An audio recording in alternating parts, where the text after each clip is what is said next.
All right, settle in close, because what I'm about to share is a story that twists and turns in the most unexpected ways.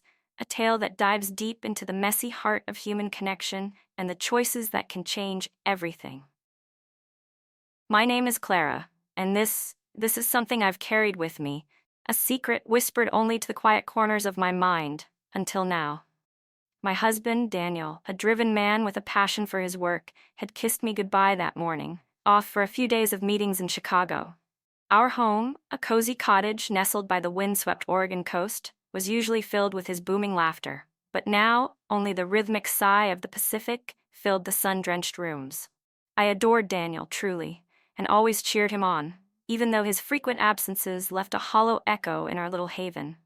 Determined to embrace the tranquility, I decided to tidy up, to infuse our space with a fresh, vibrant energy.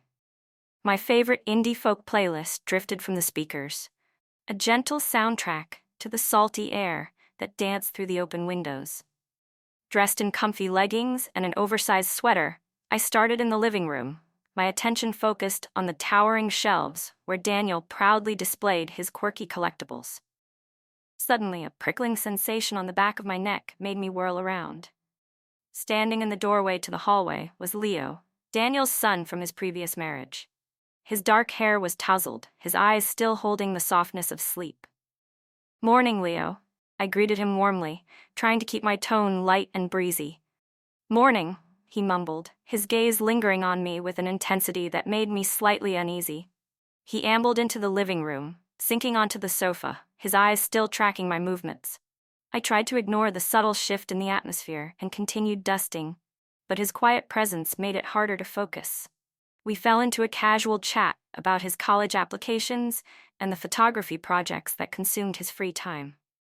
Then, reaching to straighten a framed photograph on the highest shelf, I wobbled precariously on the small step stool. It tilted sharply, and I gasped, losing my balance. "Clara." Leo's voice was sharp with alarm as he surged forward, his arms wrapped around my waist just as I was about to tumble. In the sudden stillness of the room, I felt the solid strength of his grip. We stood frozen, a breath apart, our eyes locking in a gaze that felt charged with unspoken energy. I felt the firmness of his embrace, but also a surprising tenderness, as if he were holding something fragile. My pulse quickened, the nearness of him suddenly overwhelming. A nervous laugh escaped me, breaking the spell. "Well, that was close. You saved me from a nasty fall." Leo didn't respond immediately, his eyes still locked on mine, a silent question in their depths. His gaze was a complex mix of concern, curiosity, and something softer, almost an admiration I hadn't noticed before. I eased out of his hold, smoothing down my sweater, trying to regain my composure. Leo remained rooted to the spot, his gaze unwavering.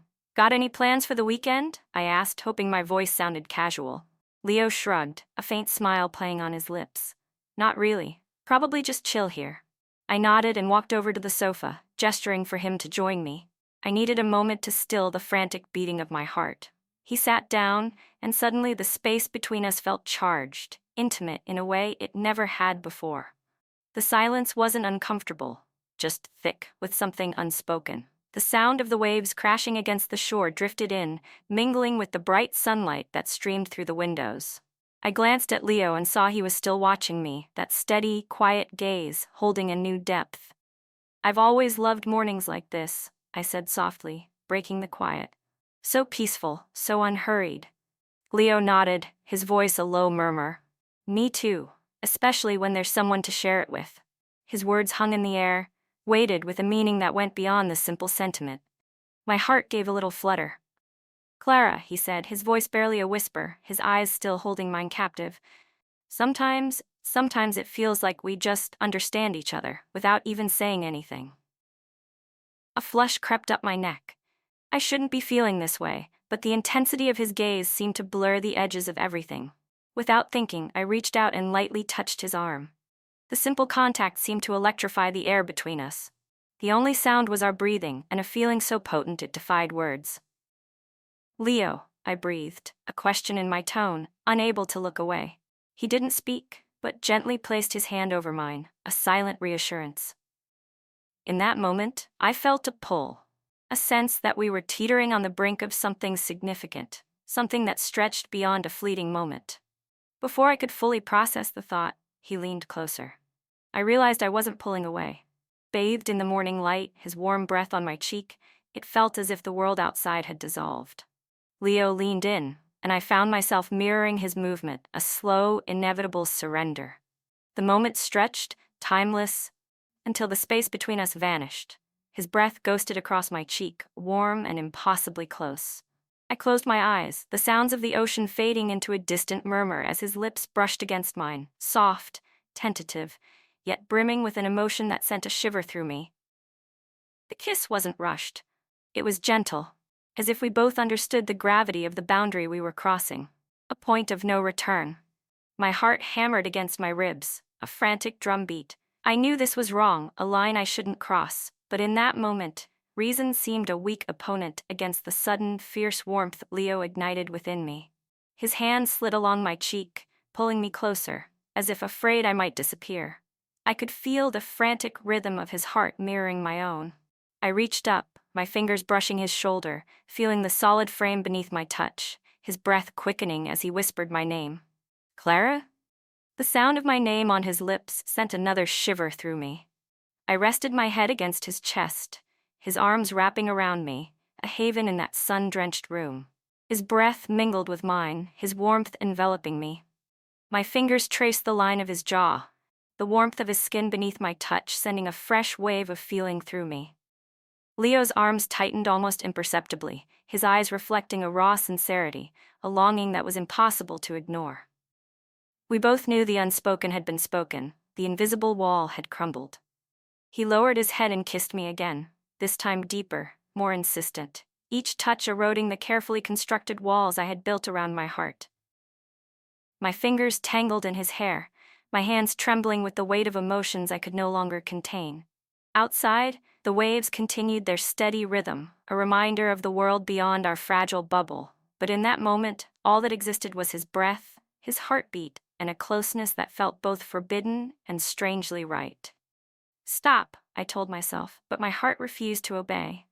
I felt the warmth of his breath near my ear, his voice soft and trembling. I don't know what to do, Clara. I can't stop thinking about you. I lightly touched his cheek, and in his eyes, I saw a reflection of the storm raging within me, a shared overwhelming emotion that had swept us past the point of no return. The sweet temptation had shattered the fragile boundaries, leaving me with a dizzying mix of fear and intense longing, as if I had become utterly lost in his embrace. I was adrift in a haze of sensation, the warmth of Leo's body and the frantic beat of his heart blurring the edges of my reason. Each touch was gentle yet searing, a slow burn I couldn't extinguish. I felt his lips trace a path along my temple, down to my cheek, where a fine sheen of perspiration betrayed the turmoil within. My whole body trembled, not from fear, but from a desire so potent, so forbidden. His fingers threaded through my hair, a tender caress that both comforted and drew me closer. I was lost in his eyes, the eyes of someone young, yet filled with a yearning and sincerity that felt both intoxicating and dangerous. Clara, his voice cracked, a breathy whisper filled with longing, a silent plea for me not to pull away. I didn't know what decision I made in that moment. Everything felt like a headlong rush down a powerful river, with no possibility of turning back. My heart urged me forward, heedless of the consequences. I closed my eyes again, feeling his breath near my neck, the steady thump of his heart against my ear, a hypnotic rhythm that made everything feel like a dream. Yet a small, insistent voice deep within whispered, "You've crossed the line." Even so, I couldn't stop myself. Leo pulled me closer, his warmth a protective shield, making the outside world fade into oblivion. "I never thought this could happen," he murmured, his eyes shimmering with a mixture of uncertainty and a fragile joy because I hadn't pushed him away. "But I don't want to lose you, or this feeling." His words were like a sharp ache in my chest. I knew I should create distance, but my hand still held his, our breaths mingling in a strange suspended peace. Outside, the relentless melody of the waves continued, isolating our moment from reality. I rested my head against his shoulder, feeling both safe and utterly terrified. Reality receded, a curtain drawn on the world. I wasn't sure if I was dreaming or awake. The boundary had dissolved like morning mist. Then a sound sliced through the stillness, the click of the front doorknob, followed by a familiar voice echoing through the house. "Clara, I'm back." I froze, as if jolted awake from a deep sleep. Leo and I sprang apart, the invisible thread between us snapping. His eyes were wide with a dawning panic, though beneath the fear, I still saw that deeper, unspoken longing. My own heart hammered so violently I thought it might shatter. The air in the room seemed to thicken, suffocating. Daniel walked in, his face bright with a cheerful smile, completely oblivious to the earthquake that had just shaken the foundations of our home. "Hey, honey." His voice was warm, casual, the same way it always was when he returned from a trip. I took a shaky breath, forcing my voice to sound steady. "Daniel, you're back early." I stepped forward, trying to plaster a natural smile on my face, even though my hands trembled almost imperceptibly. He enveloped me in a hug, pressing a quick kiss to my forehead. "Missed you," he said, utterly unaware of the charged silence that hung in the air. I glanced at Leo, who stood a few feet away, his hands shoved deep into his pockets as if trying to anchor himself. Our eyes met briefly, and in his, I saw a reflection of my own inner turmoil, a potent cocktail of guilt and an unextinguished yearning. "Leo, hey buddy, come give your old man a hug," Daniel said jovially, spotting his son. Leo took a deep breath, squared his shoulders, and walked over, a forced smile on his face. "Hey Dad, how was Chicago?" Daniel beamed, clapping Leo on the shoulder.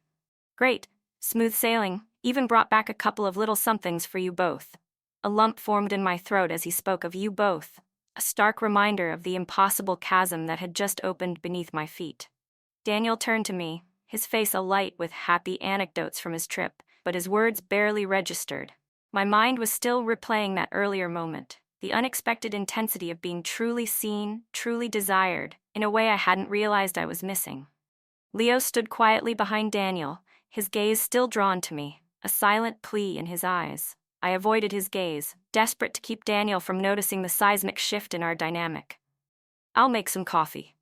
"You must be tired," Daniel offered with a smile, heading towards the kitchen, oblivious to the heavy silence that blanketed the room. As soon as the kitchen door swung shut behind him, I turned to Leo. "We have to stop this," I whispered, my voice trembling.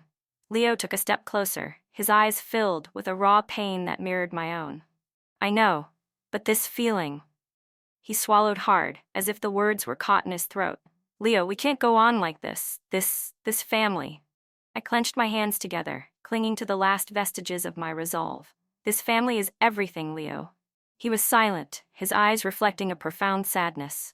He nodded slowly, but I knew with a sickening certainty that what had transpired between us wasn't something easily erased.